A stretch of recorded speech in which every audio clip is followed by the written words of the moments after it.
We're about a quarter of the way through the season, and myself and Jesse each have one player that we really like and are disappointed with so far this season for Montreal. You'll want to hear our opinion on that, plus we have some Slafkovsky injury updates saying that he cleared concussion protocol.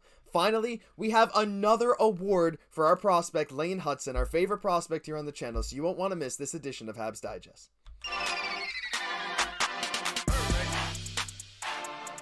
Hello, bonjour, ahoy, and welcome to today's news edition of Habs Digest. I'm your host, Josh Gosse, alongside my co-host, Jesse Poirier. And really quick, before we get into the video, we know you guys are liking the content, you're subscribing like crazy, but still, about 70% of you guys who are watching still aren't subscribed. If you find yourself watching our videos and you really enjoy them, hit that button. We have your back every single day. Jesse, our first topic today, something fun to do here at about the quarter way through the season.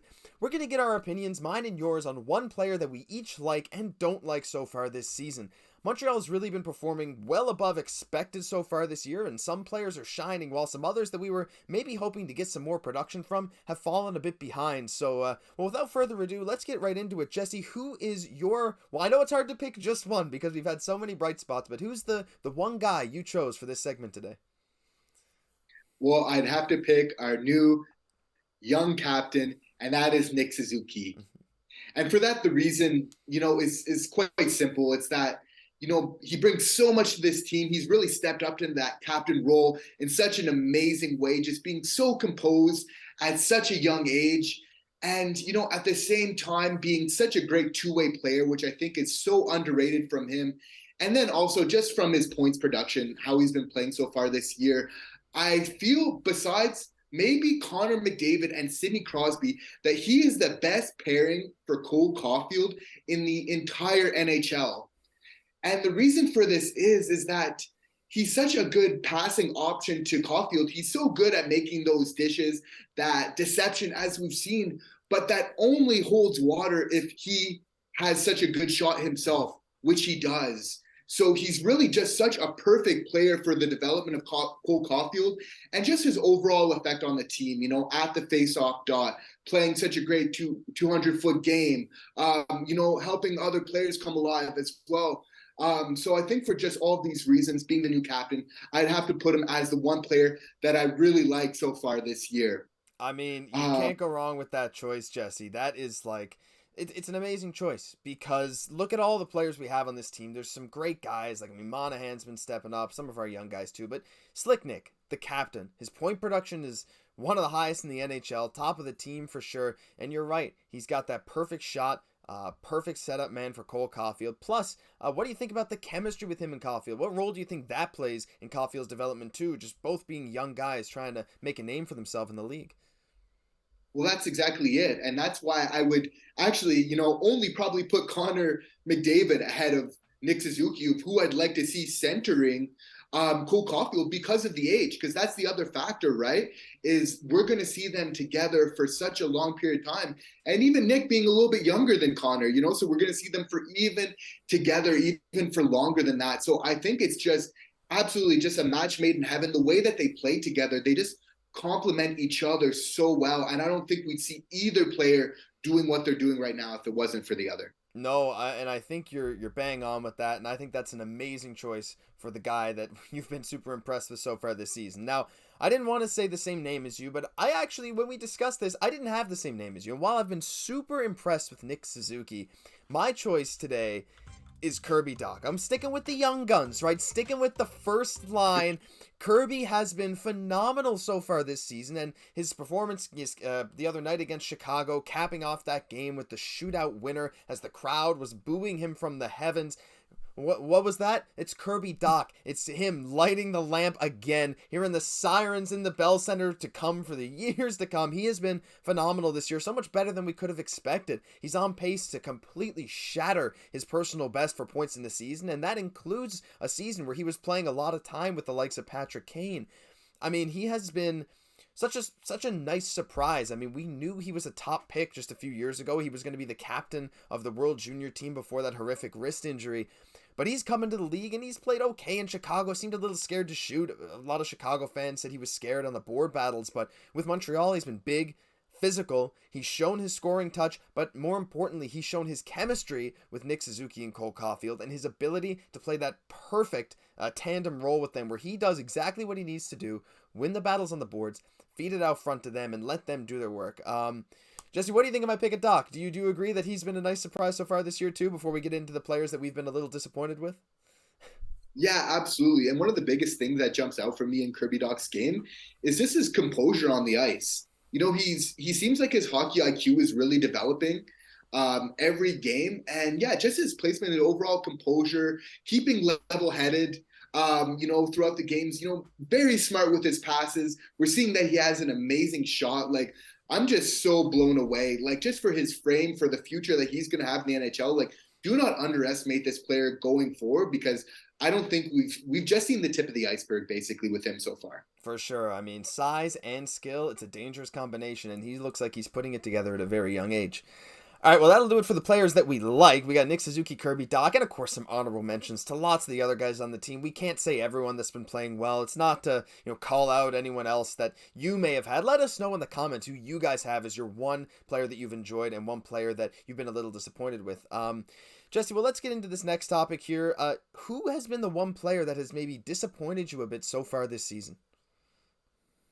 I would have to say that that's Evgenii Dadonov, just because we know he's a skilled player. Like, he can score 20 goals in a year, no problem. And I'd have to say it dates back from preseason. Just, he didn't really get off to that best of a start. I'm sure a lot of us remember where just we have a player just, right up the middle, for a breakaway, him just missing that pass. And I think it was just a bad omen. I think it's kind of continued along that trajectory for the rest of the season so far. Anyway, he's kind of came alive one or two games where he's showing glimpses of that skill that we know that he has, that playmaking even.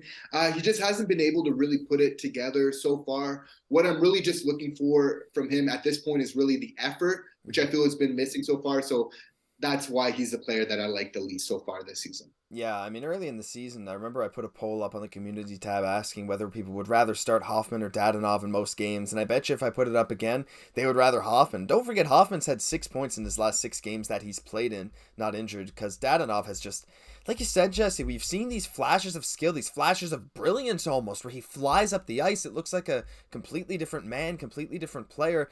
He had that game not too long ago where he potted a goal. He's looked like he knows how to play, right? I mean, we know he knows how to play. There's a reason he's getting paid $5 million a year. But with Montreal, he just hasn't shown up. And I was so happy when Kent Hughes made this move to acquire him, to maybe flip him at the trade deadline. But as of right now, he's just not putting it together enough. And I'm starting to wonder, like, how much are we actually going to get for him at the deadline? How much is a contender really going to want to pay for him come that time, even at half retained? Will they really want to pay much for him? More than like a 3rd or 4th round pick? What do you think? Probably not. And Slav definitely needs to get higher up than him in the lineup, because that's a travesty at this point. It is a travesty. And actually, that's a really good segue into my player that I've been a bit disappointed with. Someone that maybe is flying under the radar for how poor they're performing. And it's one of my personal favorite players on the team. I have his rookie card with a jersey, auto, and patch, number 80 out of 149. Spent a nice $20 on this card just last year, but it's my boy Jake Evans. Last season, he had 13 goals, 29 points in 72 games. If you guys haven't been paying attention, he has 2 assists and 0 goals in 21 games this season so far, and most of those have been centering Juraj Slafkovsky. We said Slafkovsky needs to move up in the lineup, preferably instead of Dadonov, and we saw him play pretty well when he had some minutes on the second line. But Jake Evans has just not been it so far this year. I mean, he showed flashes of really being a solid goal scorer last year. I thought maybe he could end up topping out at a 15 to 20 goal guy pretty consistently, but no, his offensive touch is just not there this year. His hustle is okay, but like, man, if we're playing Slav with this guy, you kind of gotta, I mean, look, I'm not saying that I feel bad for Slav for playing with Jake Evans, because I love Jake Evans. I think these points are going to come. But so far this season, especially when we want to develop our young guys like Slav, and even someone like a little older like Pezzetta, who's trying to make a name for himself in the NHL, playing with Evans, who's supposed to be like a 30, 35 point guy on this team, who is just not producing, is a little disappointing. What do you think? It's true. His bread and butter is definitely his speed, and he's shown a lot of potential, right? During our cup run where we did go to the finals, like, he was playing a key role, playing the wing on, even a first line at times for a great part of it. Like, he has a lot of skill. He's a great player. You got to love his effort that he brings all the time. He brings a lot of intangibles to this team. I do think he will figure it out, but I'd really like to see that just because I believe he can really offer us so much that he's not quite doing right now. Yeah, for sure. It's a bit disappointing, but I love my boy Jake Evans. I hope he can turn it around, and I hope Dadonov can turn it around too. I'm looking forward to seeing how the next quarter of the season goes as we approach the halfway point. We'll get in pretty quickly to our last two topics of the day. Our second topic, pretty important. Juraj Slafkovsky clears concussion protocol. Now, Jesse, we saw the other night Juraj Slafkovsky got dealt a pretty nasty hit at the hands of the Chicago Blackhawks, one that, in the moment kind of looked a little dirty. And we got a quote here. Eric Engels asked him. So Juraj Slafkovsky said he was clear from the protocol / feeling good to play after the hit in Chicago. Asked him if he thought it was clean. Quote, "It was still a hit to the head. Maybe I can put myself in better position, but you can say that on other plays too. Kid's sense of humor is unaffected." So Slafkovsky, while playful with the answer, seems to think he was targeted in the head. And Jesse, I know you share that opinion. I'm sharing that opinion now too after watching a few more replays. But I think it's really good news that he came out of concussion protocol. But do you think he's right in the sense that he should be maybe keeping his head up a little bit more? Do you think that played a role in the hit? To be honest, it's a really quick game. And even him, like Slafkovsky, with his head down, for being as tall as he is still, head and shoulders, pun intended, Yeah. above like most other people, right? So I do feel like it was targeted. It's part of the game.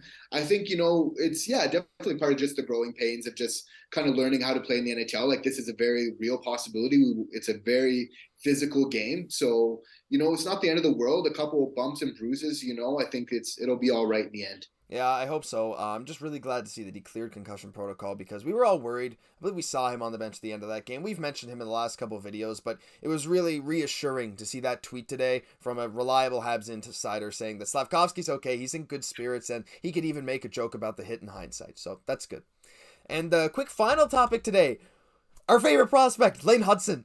He wins another award, Jesse. This guy is going off in the NCAA. Lane Hutson, the 5'9", 5'10" defenseman playing at Boston University in the NCAA. Check this out. Another week, another award for Lane Hutson. After his 2-goal performance in our win over Notre Dame, Lane was named Hockey East Player of the Week. Again, winning Player of the Week in his conference. He won Defender of the Week before. He's won Player of the Month before. This kid just keeps raking in the awards. How impressed have you been with Lane Hutson's performance so far this year? Impressed enough that I think we got to make a graphic for him pretty soon here on the pod. Like, he's just lighting it up, yeah, what is it? In 25 years for NCAA freshman defenders, he's putting up the best numbers. Like, this is absolutely unreal. 1.77 points per game. Like, this, he's ahead of Adam Fox, some of the premier rookies in the league when they were in the same position as he is. And I think all these skills are super transferable. It's so cool that we're actually watching like the transformation of the NHL right in front of us of what we would normally expect to be an NHL defender to as what now is actually, the type of size that is just amazing if you have this type of skill to have on your team. So I think we're seeing this with Lane Hutson. We're seeing it in the forward version with Cole Caulfield, and the fact to have maybe two smaller players, but with such talent and then also with such skill to maybe put around them here and size in Montreal. I think that we're really working on like a really nice balance of things right now. I think so too. We got some size in our system with Jack Guy, with Gouli, with someone like even Logan Mailloux. Even Owen Beck's a 6-foot center coming up. Luke Tuck, if he ever makes the team, is I think 6'2" as well. But then you got, like you said, these small guys. And Lane Hutson, the thing that amazes me about him is when I watch highlights, when I watch a Boston University game, he is all over the ice in the offensive end. Not only is he like creating from the blue line, he can use his skating to get from his own zone into the offensive zone. But when he takes a shot, he's looking to like follow his shot. He's looking for these little backdoor feeds, and he's going around the net, like almost shooting wraparound sometimes. He is everywhere in the offensive zone, and teams can't stop him. It's what you get when you're a small, quick defenseman who seems to be growing. He's about 5'9" right now. I've seen some people comment saying that apparently he's up to 5'10". I haven't found a source on that, so if you know a source that shows that he's 5'10", please tell me, because I'd love to get even more excited about this guy. But man, he's been super impressive in the NCAA so far. Another Player of the Week award, and I say it every video, but I cannot wait to see him in a Habs jersey in the near future. But that'll do it for today's news edition of Habs Digest. If you enjoyed the video, leave it a like, subscribe to the channel. We have daily Montreal Canadiens content, and if you ask us, it's the best on YouTube. I'm Josh Gosse for my co-host Jesse Poirier. We'll catch you in the next video.